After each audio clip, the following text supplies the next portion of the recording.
She signed the divorce with nothing. Then a billionaire's private jet delivered her back to court. In the courthouse hallway, I accepted a divorce that left me with nothing because a deputy's palm rested on my elbow and the crowd was watching. Preston Hale pressed the pen into my fingers and said, "Sign it, Diana.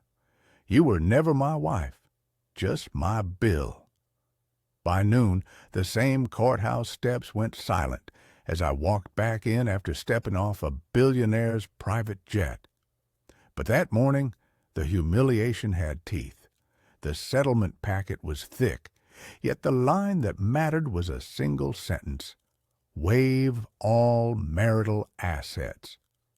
My wedding ring snagged on the paperclip when I turned the page, and for a second I saw the imprint it had left on my swollen knuckle, like a bruise shaped into a circle. In my tote bag, a nursing home invoice for my mother's Alzheimer's care poked out, stamped "Final Notice" in red. "Don't make a scene," my own attorney murmured, eyes down. Across from him, Preston's lawyer smiled as if this were routine. Behind them, Sloane, Preston's friend from the foundation, leaned on the wall in heels that cost more than my monthly groceries, scrolling her phone like I was invisible.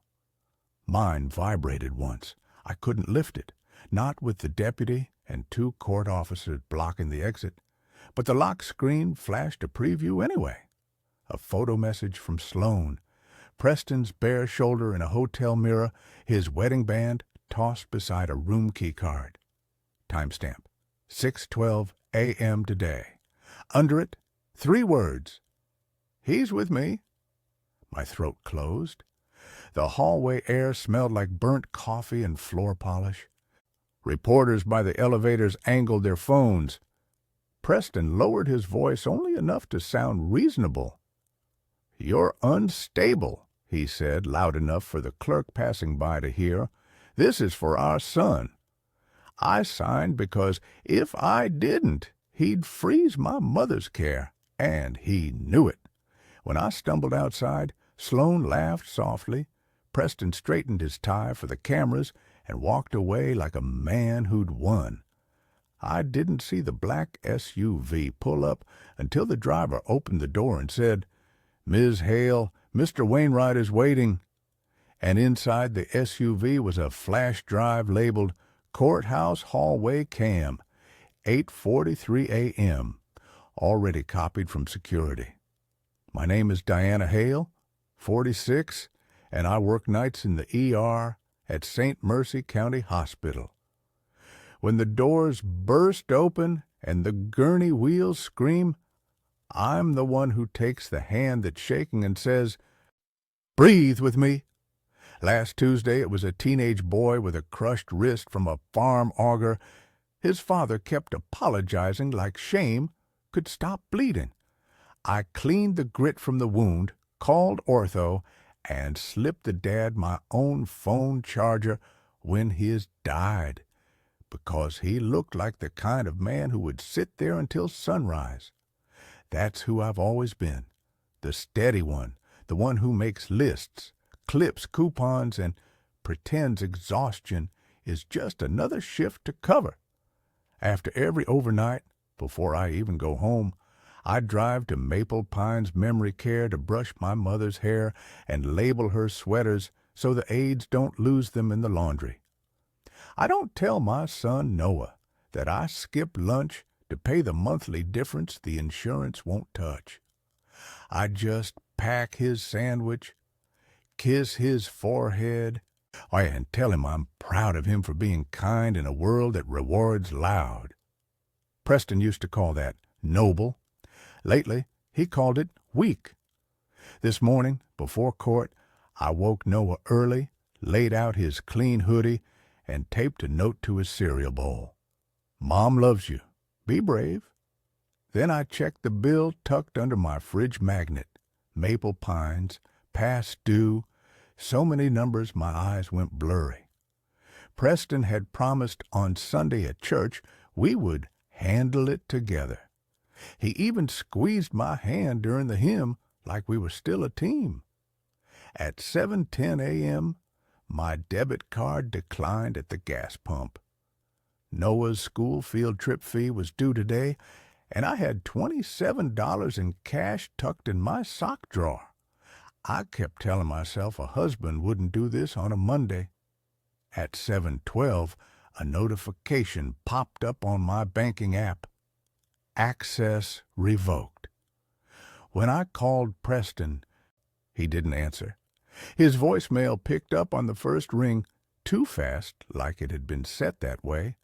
In the background, I heard a woman laugh, and Preston's low voice said, "Make sure she signs before the judge even sees her."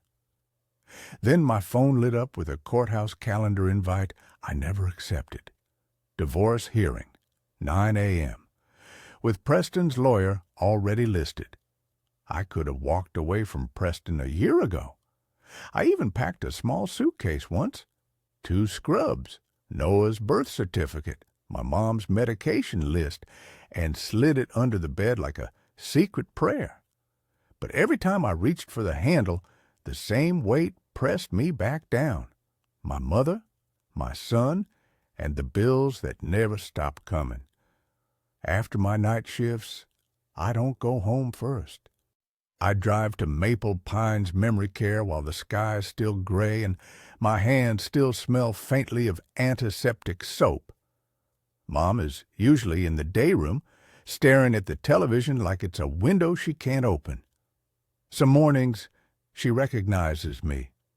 Other mornings, she calls me Helen, my aunt, who's been dead for 10 years, and I smile anyway because correcting her only makes her cry. That morning, the nurse aide handed me a clipboard.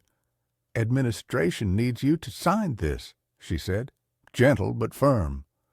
On the page was a discharge warning. Payment required by 5 p.m. today. Under it, the amount due looked like a telephone number. I felt my knees go soft. "We can't let her go without coverage," I whispered, like my voice could change policy. The aide glanced toward the front desk, where a security camera blinked red above the doorway. "They said your husband called," she murmured. "He told them you're confused about the finances." Preston knew exactly what he was doing. Maple Pines wasn't just a facility. It was the only place within 50 miles that could handle Mom's wandering and nighttime panic without tying her down. When my father was dying, he made me promise I'd keep her safe. "Don't let her end up in a county ward," he'd rasped, squeezing my fingers with what little strength he had. I promised. I meant it. Preston turned that promise into a leash. On the way out, I checked my glove box for the emergency cash I hid months ago. It was gone. The envelope was still there, torn open, a single sticky note inside in Preston's neat handwriting. Should have asked. At home, Noah's inhaler sat on the counter with a pharmacy label that read, "Refill denied. Insurance inactive." My son looked up at me, trying to be brave, and I hated Preston for making a 12-year-old learn fear. I could leave a man. I couldn't abandon a mother who didn't know her own name or a child who needed his meds. And Preston had finally found the perfect way to trap me. Then the mail slot clacked and an official envelope slid onto the floor. State Board of Nursing Notice of Complaint. Dated today. The county courthouse looked like a place built to swallow people whole. Cold marble, high ceilings, and flags that didn't make anyone feel safer. The air carried 2 smells at once: burnt lobby coffee and the sharp lemon of floor polish. A line of strangers waited at the metal detectors, clutching folders, diaper bags, or construction helmets, regular lives pressed flat into paperwork. I held my own packet like it might cut me. My nursing ID was still clipped to my purse strap from the night shift, and I could feel eyes slide to it, then away, as if ER nurse meant too tired to be dramatic. Above the security station, a small camera blinked red, steady, and indifferent. It didn't look important, but I couldn't stop staring at it. Inside, the hallway buzzed with whispers and shoe clicks.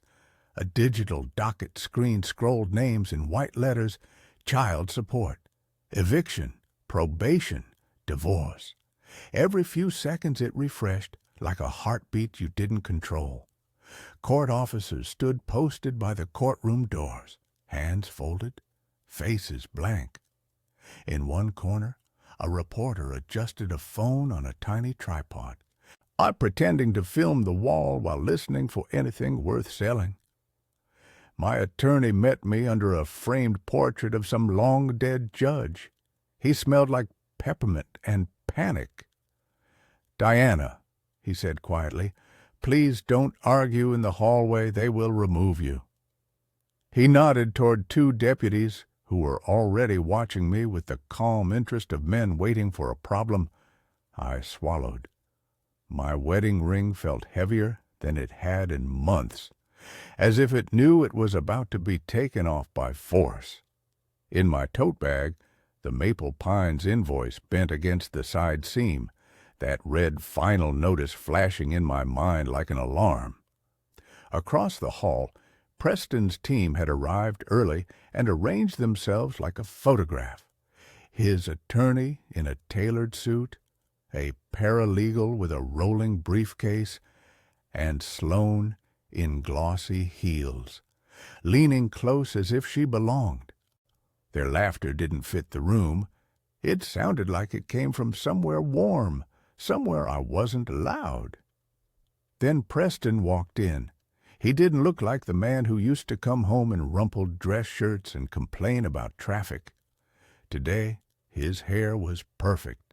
A small lapel pin caught the light. He carried a slim folder instead of a thick file, like he already knew the ending. When he saw me, he smiled. Wide, practiced, the kind of smile meant for cameras, not for wives. And that's when I understood this courthouse wasn't just a building, it was his stage. Preston lifted his folder, stepped toward the courtroom microphone, and said loudly, "Your Honor, my wife is here to sign away everything.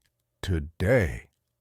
Preston Hale learned early that money doesn't just buy comfort, it buys silence. He liked silence. He liked walking into rooms and watching people adjust their posture because they wanted something from him. At 49, he'd built a clean-looking life, church on Sundays, charity photos on weekdays, and a devoted family man reputation that played well with donors and voters. But behind closed doors, he ran our marriage like an account ledger. He kept every card in his wallet, not mine. When I asked for access, he'd smile like I was a child begging for candy. "Why do you need it?" he'd say. "I handle the stress. You handle feelings." If I pushed back, he'd sigh and tell me I was spiraling, then remind me, softly, like advice, that the mortgage was in his name and the nursing home payments were a privilege he provided. In the last 6 months, his control tightened. He switched my paycheck to a new joint account I couldn't log into. He put a tracking app on my phone for safety, then accused me of hiding things when I turned off location after a 12-hour shift. He started saying Noah was too attached to me, like a mother's love was a flaw to fix. And every time my mother's care bill arrived, Preston made sure I saw it before he covered it, so I'd remember what I owed him. His motive wasn't romance. It was position. Preston wanted the open seat on the hospital board, and after that, a run for county office. A messy divorce could scare donors. A wife with a sick mother and a tired, stubborn sense of right and wrong could ruin his story. So he rewrote me into a problem he could remove. He met his attorney in the courthouse hallway an hour before I arrived. "She'll get emotional," Preston said. "Calm, as if discussing weather. That's why we do it out here, in front of witnesses." He tapped his folder. Inside were papers designed to look fair while stripping everything, the house, the savings, even the car. He'd already called Maple Pines and hinted I was confused. He'd already arranged a complaint to the nursing board with just enough smoke to make my license wobble. If I couldn't work, I couldn't fight. Sloan appeared at his side, perfume sharp, smile sharper. "Is she coming?" she asked. "She has to," Preston said. "She's trapped." Then he adjusted his tie, glanced at the blinking hallway camera, and rehearsed the line that would break me, loud enough for the record. Preston signaled the deputies to stand close because the moment I hesitated, he planned to have me escorted on camera. Sloan didn't wait for the courtroom doors to open. She crossed the hallway like she owned the tile, stopping just close enough that her perfume pushed into my lungs. Up close, I could see the details Preston paid for. Fresh manicure, diamond studs, a sleek folder tucked under her arm like she had business here. "I'm sorry," she said, not sounding sorry at all. "This is hard for you, but you understand, Preston can't carry dead weight into a public role." My attorney shifted, but he didn't stop her. He just glanced at the deputies, like he was measuring how fast they could drag me out if I raised my voice. I stared at Sloan's folder. A sticky note clung to the top page, half visible. In bold letters, "Talking points. Wife unstable." Below it, bullet points like a menu. "Financial irresponsibility. Erratic behavior. Unsafe around child." My stomach dropped. This wasn't gossip. This was a script. Sloan followed my eyes and smiled wider. "Oh." She tapped the folder lightly. "You weren't supposed to see that." Then she leaned in and lowered her voice, still loud enough that the clerk walking past could hear pieces. "Preston told me you'd cry," she whispered. "That's why we picked the hallway. Cameras, witnesses, quick signature. You'll look hysterical. He'll look calm. Judges love calm." My phone buzzed again, trapped in my hand like a live wire. Another lock screen preview flashed, and this time it wasn't a photo. It was an email subject line from an address I didn't recognize. "Nursing board complaint. Supporting statement attached." Under it, a name. Sloan Mercer.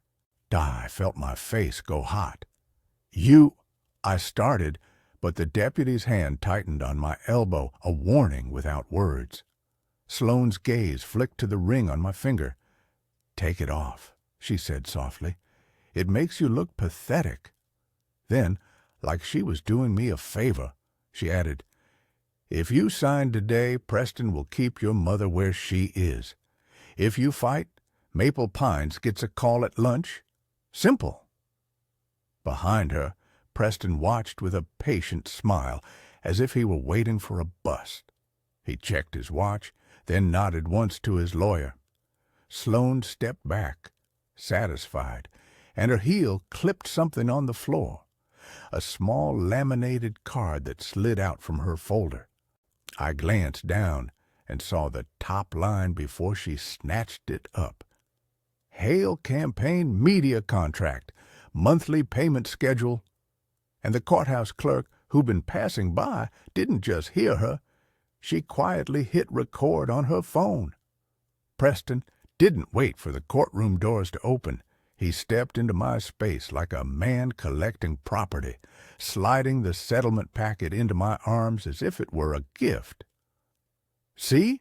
he said, loud enough for the hallway to hear. Simple. She walks away, we all move on. A couple from church stood near the water fountain. Marjorie and her husband, the ones who used to bring casseroles when my dad died. Marjorie's eyes met mine for half a second, then dropped to my hands, to the ring and away. I felt myself shrink, not from guilt, but from being treated like I'd done something shameful by needing help. Preston turned to my attorney with a sigh. "You know how she gets," he said, nodding toward me like I wasn't there. "She forgets things, loses track. That's why the accounts had to be protected." He smiled at the deputy beside us. "If she starts yelling, I'd appreciate assistance, for our son's sake." The deputy's fingers tightened on my elbow. My attorney's whisper hit my ear like a warning label. "Don't react," he said. "They want you to react." Sloane drifted closer, phone angled low, recording or pretending to. She glanced at my tote bag where the Maple Pines invoice peeked out. "Past due," she murmured, sweet as poison. "No wonder he's done." I opened my mouth to say my mother's name, to explain Alzheimer's doesn't care about pride, but Preston cut me off with a laugh. "Diana loves a tragedy," he said louder. "It gets her attention." A courthouse clerk pushed a cart of files past us, slowing when she heard him. A reporter near the elevators lifted his phone a little higher. Preston flipped to the signature page and tapped the line with his pen. "Initial here," he ordered, still smiling. "This confirms you're voluntarily waiving the house, the savings, and any claim on my retirement." He lowered his voice just enough to feel intimate. "Be smart. If you fight, your mother loses her bed by tonight." My hands shook. The ring on my finger suddenly felt like a lie. I forced my initials onto the page because Noah's inhaler was still on my kitchen counter. Empty. Preston leaned close to his lawyer, thinking I couldn't hear over the hallway noise. "Once she signs, I send the complaint from her hospital login, use her badge number so it looks like she admitted it." The ink on my initials was still wet when Preston's lawyer snapped the packet shut and said, "All set." The deputy guided me 2 steps back, like I'd already been sentenced. Behind his shoulder, a small security desk sat under a glass window.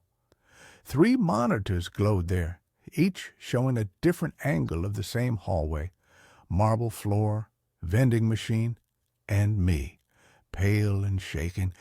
In the corner of the closest screen, bright numbers read 8:43:17. The clerk at the desk didn't look up. She kept stamping forms while my humiliation played out in her peripheral vision. Somewhere behind me, someone whispered, "Poor thing," and someone else answered, "You never know with people like that." I felt Noah's school photo in my wallet bend as I clenched it. I refusing to cry, not in this hallway. I tried to look away, but the camera above the exit had a printed label taped beneath it. Cam H3. Next to the desk, a sign warned, "Video recorded 24/7. Preston followed my gaze and chuckled. "Good," he said. "Let it show how calm I am." Sloane slipped her phone back into her purse. My own phone buzzed, muffled in my palm. Another lock screen preview flashed. Hospital IT Security. New sign-in to your staff account. Location, Admin Wing. Time, 8:42 a.m. My stomach flipped. I was standing in court at 8:42. My badge was clipped to my bag. I hadn't touched a hospital computer since last night. "I need a minute," I whispered, but my attorney shook his head hard, eyes pleading. The reporter by the elevators angled closer, pretending to text. Marjorie from church watched from the fountain, face tight, Oh, like she was deciding which story to believe. Preston leaned in, voice velvet. "See?" he murmured. "Even your job knows you're a mess." Then a soft beep sounded at the security desk, the clerk printing the visitor log for our hallway. The paper slid out with names and times, and right at the top was Preston's entry. Preston Hale, 8:41, accompanied by Sloane Mercer. The clerk, a gray-haired woman with reading glasses, glanced from the printout to the monitors and back to me. She didn't say a word. She just folded the log, opened a drawer, and slid it under a red stamped envelope marked "Evidence Hold." And as the deputy pushed me toward the doors, I saw her plug a flash drive into the DVR, copying cam H3 at 8:43. By the time the deputy pushed me through the glass doors and out onto the courthouse steps, my hands had gone numb. The winter air hit my face like a slap. Behind me, Preston's laugh carried through the doorway, calm and confident, like he'd just paid a parking ticket. I tried to walk toward the sidewalk, toward anything that felt like my own choice. But a court officer stepped in front of me. "Ma'am," he said, polite and firm, "you need to stay available. Your hearing is in 20 minutes. "My hearing?" My voice cracked. "I didn't—" Preston appeared beside us, already on his phone. He tilted the screen toward the officer like a badge. "She's confused," he said, loud enough for the small knot of people nearby to hear. "I'm just trying to keep this peaceful." A reporter's camera lifted. Marjorie from church hovered at the edge of the crowd, watching me like she was deciding whether to pray for me or avoid me. My phone buzzed again. I finally looked down. The screen showed one new voicemail from Maple Pines. The preview line read, "Mrs. Hale, regarding your mother's discharge." My chest tightened so fast it felt like choking. I tried to call back, but my signal dropped to 1 bar, then none. On the top corner of my screen, a small icon flashed. "SIM not provisioned." Preston noticed. Of course he did. "Coverage problems?" he asked, smiling. "That happens when accounts are under review." I turned to my attorney, desperate. He looked defeated. "He filed an emergency motion," he whispered. "Temporary custody, temporary support set to 0 because he's claiming you're under investigation. If you fight, it gets ugly today." "Under investigation for what?" I asked, though I already knew. Preston's lawyer stepped forward and handed my attorney a fresh packet, thin, crisp, and fatal. On top was the State Nursing Board notice, now stamped "Received," and beneath it a printout titled "IT Security Incident Report," with my name in bold and a time stamp that matched the login alert from the hallway. Preston leaned in close enough that only I could hear. "You have one way out," he said softly. "Sign the final waiver on the record. No trial, no questions. I'll keep your mother's bed. I'll let you see Noah every other weekend." My knees wobbled. The crowd pressed closer, hungry for a meltdown I couldn't afford. Then Preston reached into his folder and pulled out the finisher, an already signed court order, with a blank space for the judge's signature. "If you don't cooperate," he said, "this restraining order goes through in 10 minutes, and you won't go near your son." The courtroom smelled like old paper and stale coffee. Preston sat at the front table in his navy suit, Sloane behind him, legs crossed, smiling at the back of my neck. When the judge called our case, Preston stood before I could even pull out my chair. "Your Honor," he said, voice smooth, "my wife has agreed to a clean divorce. She's waiving assets and, for the child's safety, We're requesting a temporary protective order." My attorney started to object, but Preston's lawyer handed the bailiff a packet, and the bailiff carried it straight to the bench, like it was already decided. The judge adjusted his glasses. "Mrs. Hale, is this your signature?" I looked at the paper and saw my name, shaky, beside "Waive all marital assets." My wedding ring caught the light as I lifted my hand, and for one stupid second I remembered Preston sliding that ring on at my parents' kitchen table, promising in front of my mother and father, "I'll take care of her." "Yes," I whispered. Preston turned toward the gallery. "She's been under investigation at the hospital," he announced. Heads turned. Someone gasped. The reporter's phone rose higher. "An IT incident. Medication errors. She's unstable." Sloan passed a photo down the row. It reached the first bench like a rumor with teeth. A blurred screenshot of my hospital login, time-stamped 8:42 a.m. today. The judge's voice hardened. "Mrs. Hale, why did you access patient records during court hours?" "I didn't," I said louder, but the bailiff stepped closer, warning me with his body. Preston's next words were the knife, Alls delivered sweetly into the microphone. "I'm begging the court to protect our son from her chaos. I even offered to keep her mother in memory care, but she won't accept reality." In the gallery, Marjorie from church covered her mouth. Noah's teacher, there for another case, stared at me like she didn't recognize me. The judge signed the temporary order. The bailiff touched my elbow. "Ma'am, you need to step outside."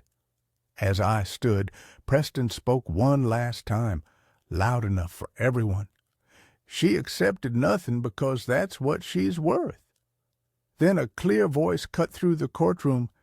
"Your Honor, before you remove her, I need to enter the courthouse hallway video into the record."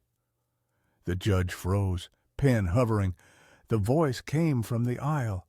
Chief Deputy Raines, the gray-haired officer who'd worked this courthouse longer than the marble had been polished.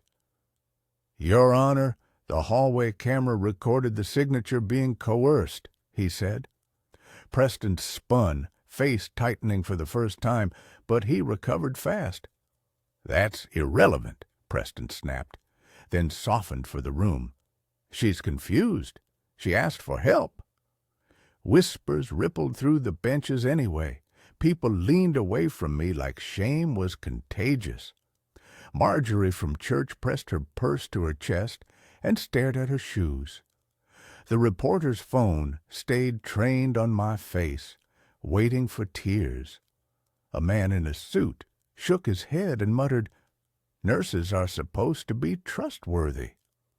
It stung because my scrubs were still under my coat, proof I'd come straight from saving strangers to being treated like a danger. The judge never looked at me. He watched Preston like Preston belonged in his world. My attorney tried to speak, but the bailiff held up a hand, eyes on the judge. The judge cleared his throat. "Deputy, submit what you have to the clerk. Mrs. Hale will step outside while we review." His tone made it sound orderly, but everyone heard the subtext, "Remove the problem." A bailiff guided me out. In the hallway, the cold hit harder than the air outside. Cold looks, cold silence. Sloan glided past me, smirking, and I caught a flash of my own name on her screen. Diana, unstable. Escort ordered. She wasn't just watching. She was writing the story in real time. At the water fountain, two women whispered, not quietly enough. "Medication errors," one said. "Poor boy," the other answered, meaning Noah. I wanted to shout that I'd never harmed a patient, never missed a dose, never taken $1 that wasn't mine, but the deputy stayed at my shoulder, and the cameras above us blinked like steady eyes. I opened my tote bag to steady my hands, and my key ring was gone, house key, car fob, Maple Pines visitor badge, even my mother's photo I kept behind my license. Panic rose, sharp and humiliating. Down the corridor, Preston's lawyer slipped something into his briefcase while Preston covered the move with a friendly wave to the reporter. Then Chief Deputy Raines appeared beside me and quietly pressed a flash drive into my palm. I copied Cam H3 before anyone could erase it. The courthouse women's restroom was empty except for the hum of fluorescent lights. I locked myself in the last stall, pressed my forehead to the cold metal door, and finally let the sob hit. Silent, ugly, shaking. Not because Preston divorced me, because he'd made strangers believe I deserved it. I opened my palm. The flash drive from Chief Deputy Raines lay there like a tiny weapon. My fingers were still stamped faintly with blue ink from the waiver page. I twisted my wedding ring, then stopped. The skin beneath it was pale, as if my body had been holding its breath for years. I tried my phone again. No service. Just the same dead message and the courthouse Wi-Fi symbol blinking weakly. I connected anyway, hands trembling, and my inbox flooded. St. Mercy HR. Immediate administrative leave pending investigation. Maple Pines. Balance unpaid, discharge planning initiated. And one from my bank. Account access revoked by primary holder. My vision blurred. I slid down to the tile back against the stall wall, knees pulled to my chest like a child. A nurse is trained to triage, airway, breathing, circulation, but there was no checklist for watching your life be dismantled in real time. I pictured Mom at Maple Pines, searching the halls for a door she couldn't name. I pictured Noah standing at his locker after school, looking for me and seeing only his father's car. I wiped my face with a paper towel and whispered the only sentence that felt like a spine forming inside me. I'm done begging. I stood, washed my hands like routine could save me, and stared at myself in the mirror.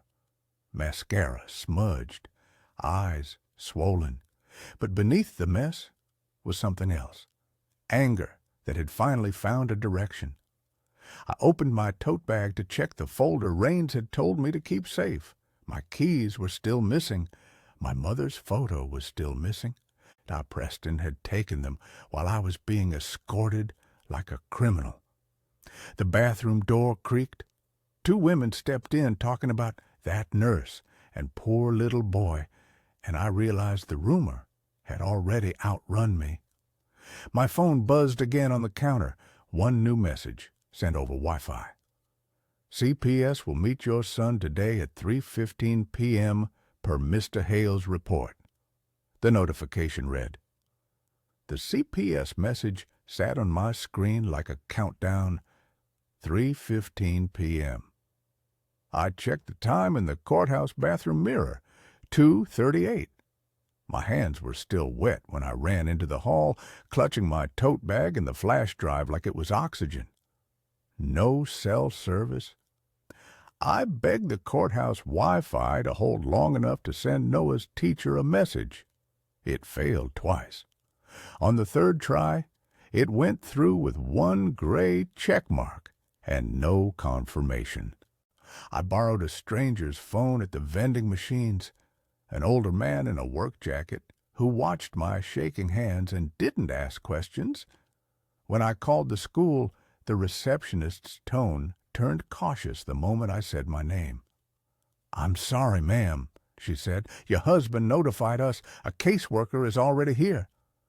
"I'm his mother," I whispered. "Yes, ma'am, but the court sent an order. We have to follow it." I left the courthouse and drove home on pure muscle memory. My key ring was still gone, so I tried the hidden spare I kept in my wallet for emergencies. The front door wouldn't budge. A new deadbolt gleamed where the old one used to be. Through the window, I saw a man in a uniform finishing paperwork. Locksmith. Beside him stood Preston's attorney, calm as a funeral director, and a deputy holding a clipboard. "Mrs. Hale," the deputy said when he spotted me, "you can't enter. Temporary protective order." "My son's medicine is inside," I pleaded. "Your husband will provide what the child needs," the deputy replied, eyes already sliding away like my pain was administrative. In the driveway, my car wore a bright orange notice, "Repossession in process." Preston hadn't just changed the locks. He'd pulled the floor out from under me. I drove to Maple Pines next, because my mother was the one place my heart couldn't abandon. The administrator met me in the lobby with a practiced smile.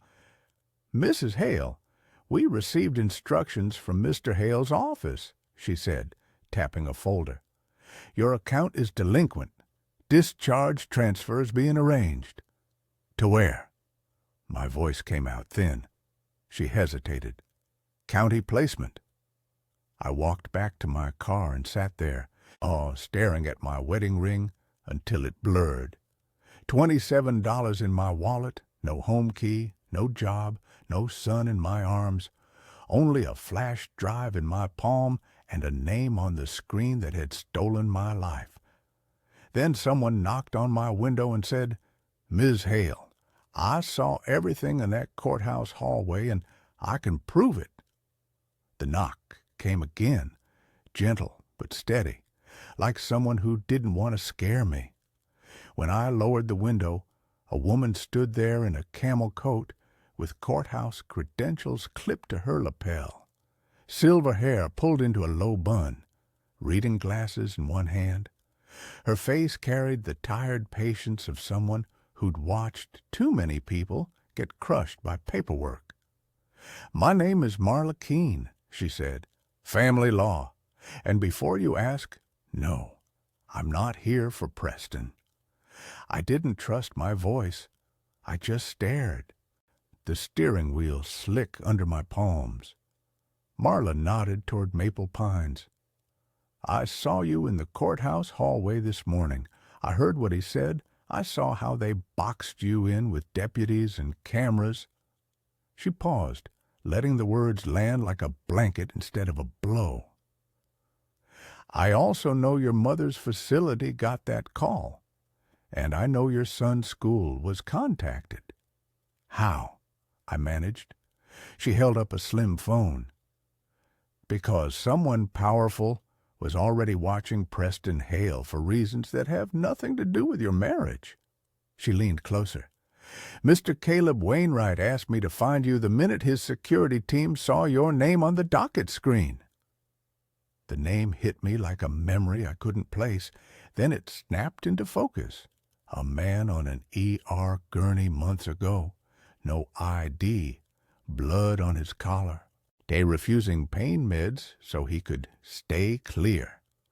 I'd held pressure on his wound and told him sternly to stop trying to be brave for strangers. Marla opened a leather portfolio and slid it onto my passenger seat. Inside were tabs and timestamps, clean, organized, undeniable. A copy of Chief Deputy Raines's incident note. A still image from Cam H3 with 0843 bright in the corner. A visitor log showing Preston and Sloan arriving early, and an IT alert printout highlighting a hospital login at 0842 while I was physically inside court. My throat tightened. This can fix it." "It can stop the bleeding," Marla said.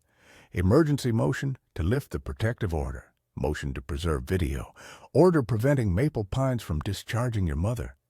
And a formal request to the school that CPS speak to you before they speak to your son."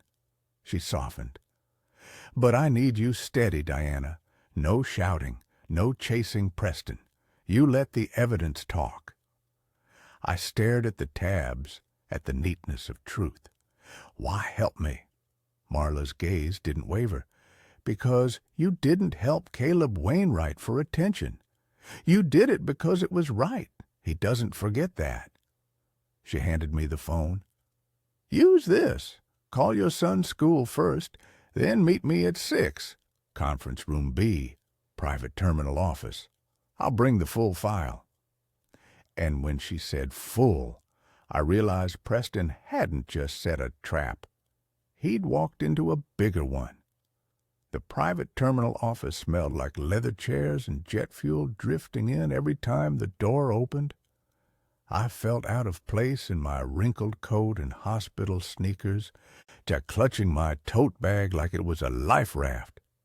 Marla Keene sat me at a conference table and slid a bottle of water toward me. Across from us, a man in a charcoal sweater stood by the window, hands folded, watching the runway lights blink on. Caleb Wainwright turned when he heard my name. Up close, he looked older than I remembered from the ER. Still powerful, but not polished in a cruel way. His eyes held the same steady focus I'd seen on my trauma bay monitor when his heart rate finally leveled out. "Ms. Hale," he said quietly, "I'm sorry this is how we meet again." Marla opened her portfolio and began building my life back in pieces. "We're not going to argue feelings," she said. "We're going to argue facts." She laid out the first proof, a still frame from Cam H3 with the courthouse timestamp in the corner. Lingba Dianci Shi Sanfen Shi Jo Miao. My face turned toward Preston. His hand pressed the packet into my arms. The deputy's grip on my elbow was visible, plain as day. Under the image was an official chain of custody form signed by Chief Deputy Raines. Next came the visitor log from security. Preston and Sloan checked in at 8:41 before I arrived. Marla placed it beside a screenshot of the hospital IT alert. My staff account accessed at 8:42 from the admin wing. "You were physically in the courthouse," she said, pointing to the camera time. "That login could not be you." Caleb slid a third document across the table, a bank transfer record with Preston's name in the memo line, payment to a media consultant account tied to Sloan. The description read, "Reputation Management, Monthly." Marla added a printed email header from Sloan's address. "Re-nursing board complaint, supporting statement attached." The metadata showed it was drafted on Preston's home Wi-Fi. My throat tightened. "This can stop CPS?" "It can," Marla said, "because it shows a pattern, coercion, fabrication, and intent to isolate you." Caleb's security chief, a calm man with a tablet, spoke once. "We also pulled the locksmith invoice and video from your street. The lock change was scheduled before the hearing ended." For the first time all day I felt the ground under me. Not safe yet, but solid enough to stand. Marla closed the folder gently. "This is strong," she said. "But to bury him, we need one final piece." Caleb looked me in the eye and said, "We're about to get the original DVR export because someone tried to delete it." Marla didn't celebrate. She leaned forward like a surgeon about to name the artery that was bleeding. "The final piece isn't just a clearer video," she said. "It's proof someone tried to destroy it." Caleb's security chief turned his tablet toward me. On the screen was a courthouse system log.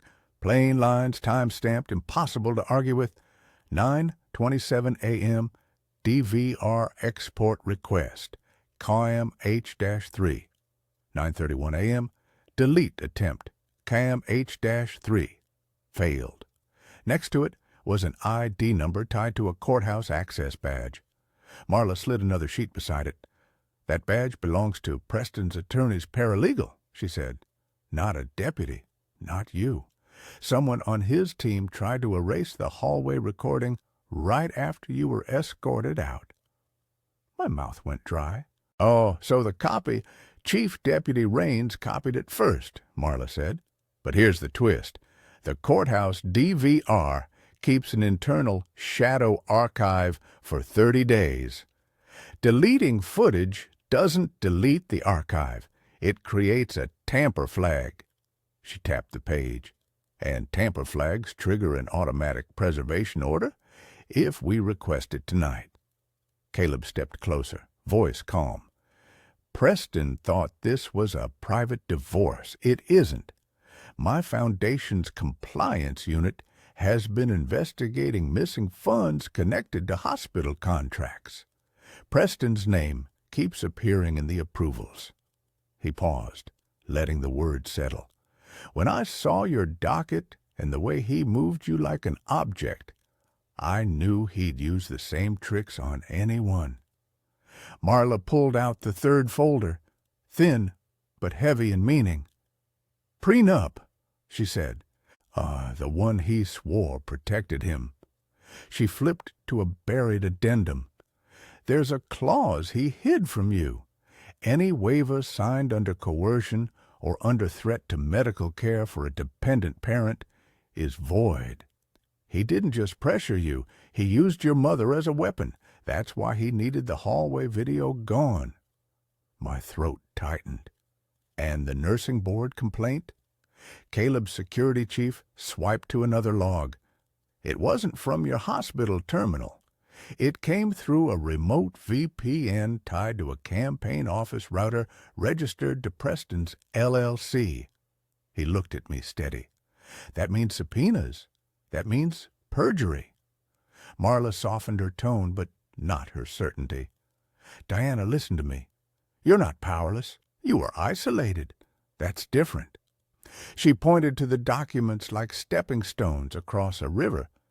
We file an emergency motion tonight. We demand the protective order lifted. We demand custody review. We demand preservation of video and IT logs. And we request a new judge for conflict. My hands finally stopped shaking. What if he lies louder? Marla closed the file with a quiet snap. Then we bring a louder truth. Caleb nodded toward the runway lights and said, At dawn, we fly back, because the court just granted an emergency hearing. At dawn, the terminal windows glowed pink over the runway, and I realized I hadn't taken a full breath since Preston shoved that pen into my hand. Marla set a yellow legal pad in front of me and drew 2 columns, fear and facts. Every time he tries to scare you, she said, we answer with a document. Caleb didn't hover. He simply placed a small paper bag beside my chair. Inside was a navy blouse, a clean blazer, and a pair of low heels. Nothing flashy, just the kind of clothes a woman wears when she refuses to be dismissed. You'll return to court looking like yourself, he said, not like his story. I took off my wedding ring in the restroom and slid it into my wallet behind Noah's school picture. The skin underneath felt cold, then oddly light. When I came back, Marla had already emailed the emergency motion, lift the protective order, preserve the DVR archive, subpoena the hospital VPN logs, and freeze any action to remove my mother from Maple Pines. 4 requests, 4 consequences. For the first time, the chaos had a shape. Using Caleb's phone, I called Noah's school. The counselor put him on for 30 seconds. "Mom?" he whispered. I swallowed the sob and gave him my steady voice. "Listen to me, baby. You did nothing wrong. If anyone asks questions, you tell the truth and you ask for Ms. Lopez." His breath hitched. "Dad said you're sick." "I'm tired," I said, "but I'm not broken." Marla drafted one message to Preston through counsel. Any contact with Noah outside supervised terms would be reported. Any further financial retaliation would be added to the motion. Any attempt to delete evidence would be referred to the DA. Reading it, I felt something harden in my spine. No begging, no explaining, no pleading for mercy from a man who enjoyed watching me plead. Caleb slid the flash drive and the new preservation order into a sealed evidence envelope and wrote my name across the flap. "You carry this," he said. "It's your truth." I nodded, stood, and smoothed my blazer, like I was smoothing my life back into place. When the courthouse clerk texted Marla, "New judge assigned, hearing moved to 9 o'clock," I picked up the envelope and walked toward the jet. The jet wasn't a fantasy to me. It was a quiet room with steady light, a place where I could finally think without Preston's voice in my ear. Marla spread the evidence across the small table like a map out of a burning house. She didn't use big words.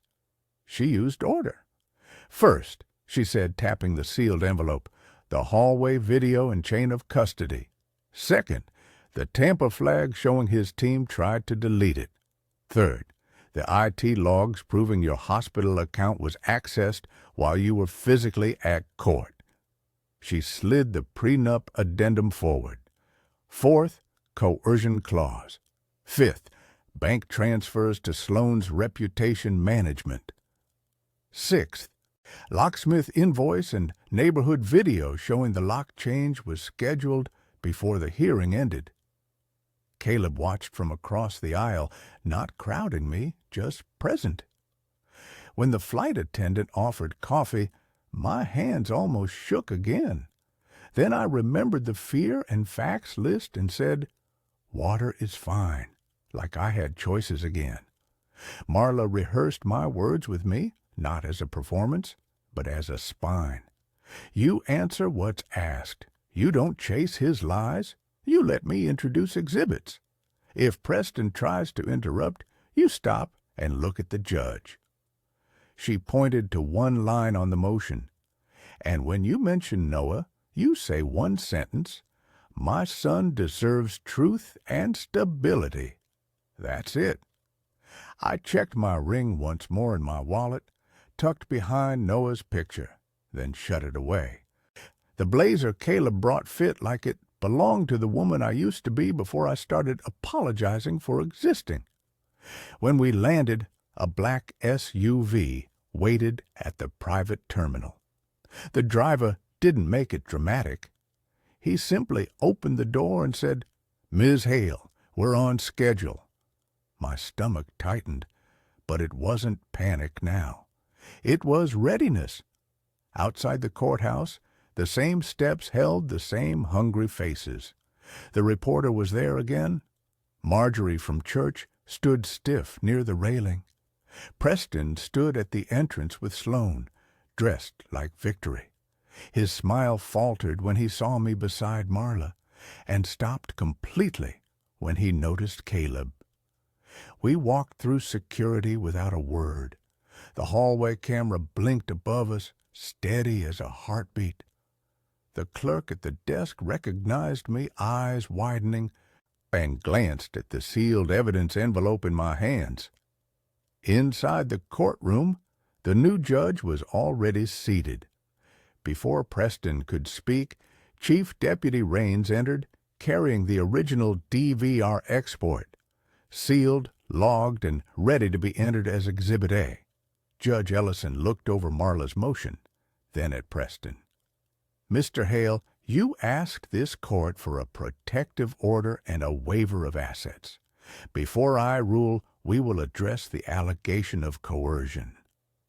Chief Deputy Raines stepped forward with a sealed envelope. "Exhibit A, Your Honor, DVR export CAMH3 8:43 a.m., chain of custody attached." The bailiff played the clip on the courtroom monitor. There I was in the hallway, boxed in by uniforms.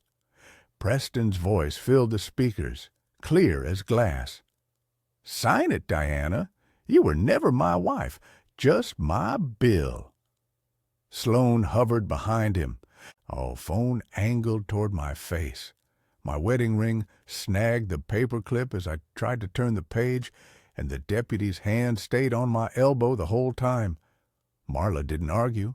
She stacked facts. Exhibit B. The visitor log showing Mr. Hale arrived at 8:41 with Mrs. Mercer. Exhibit C. The tamper flag. Someone using the paralegal's badge attempted to delete Cam H3 at 9:31. Raines nodded. Failed. Preserved. Then St. Mercy's IT director, Mr. Patel, stood and raised his right hand. The login at 8:42 did not come from a hospital terminal, he testified. It came through a VPN tied to an office router registered to Hale Advocacy, LLC. He glanced at me, then back to the judge. Ms. Hale was physically at the courthouse at that timestamp. Preston's lawyer started to object, but the judge cut him off. Counsel, sit. Preston's smile cracked. This is a smear, he blurted. She's sleeping with him. He jabbed a finger toward Caleb. Caleb didn't move. Marla slid one last page forward. Bank transfer records to Ms. Mercer's reputation management account. Memo. Wife unstable. Silence dropped like a gavel. In the back row, Marjorie's eyes filled, and she finally nodded at me, ashamed. The reporter's camera dipped, no longer sure who the villain was. Sloan's smile vanished. She gripped her purse so hard her knuckles whitened.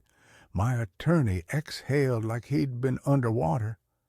Judge Ellison's voice turned hard. Protective order. Vacated. Prior waiver set aside. Temporary custody returns to Mrs. Hale effective immediately. Mr. Hale will reinstate medical coverage and pay temporary support. Maple Pines is ordered to maintain placement pending review. All video and digital records are preserved by court order, and this matter is referred to the district attorney for evidence tampering and identity fraud. Preston's face went gray as a deputy entered the well holding a warrant. He spun toward the door anyway and ran. Preston didn't get far. The deputy caught him at the courthouse doors, and the sound of handcuffs echoed louder than any insult he'd ever thrown at me. By sunset, his family man photos were replaced by headlines about evidence tampering and identity fraud, and the hospital board announced an emergency review of every contract he'd touched.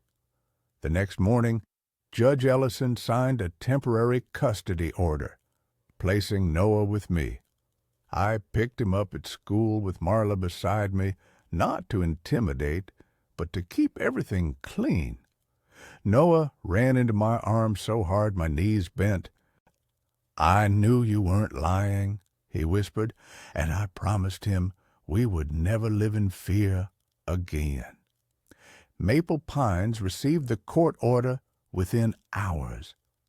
My mother stayed in her room, her sweater still labeled in my handwriting, her care paid through temporary support, and a new charitable grant Caleb's foundation offered. No strings, just paperwork and dignity. St. Mercy reinstated my badge. HR issued a written correction, and the nursing board dismissed the complaint after Mr. Patel's testimony. My first night back in the ER, a co-worker taped a note to my locker.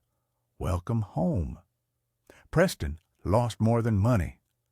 The judge ordered sanctions for bad faith filings. The district attorney filed charges, and Sloan's reputation management contract became public record. The same people who avoided my eyes in the hallway now had to face the truth. Marjorie brought a casserole to my porch and apologized, crying, "I should have asked you first." I forgave her, but I didn't forget the lesson.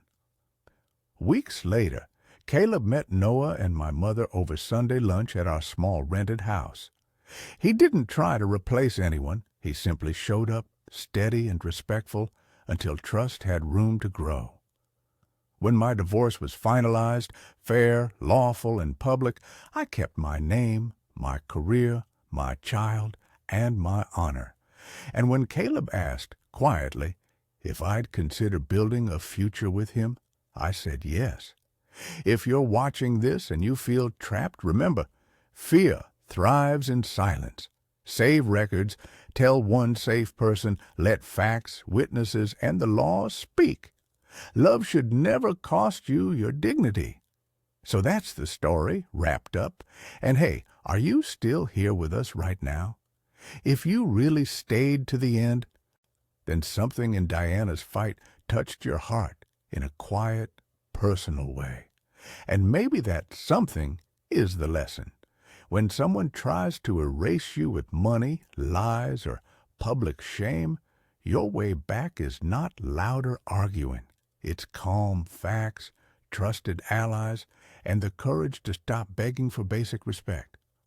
Like Seneca said, we suffer more in imagination than in reality. The fear feels endless until you start collecting proof, making one clear plan, and choosing dignity over desperation. And as Marcus Aurelius reminds us, you have power over your mind, not outside events. Realize this, and you will find strength. Healing isn't pretending it didn't hurt. Healing is standing up anyway, setting boundaries anyway, and letting truth do its work, patiently, legally, and publicly when needed. If this message hits home for you, please like this video, share it with someone who needs strength today, and subscribe to the channel. Because your support helps us keep telling stories where justice is real and good people don't stay buried.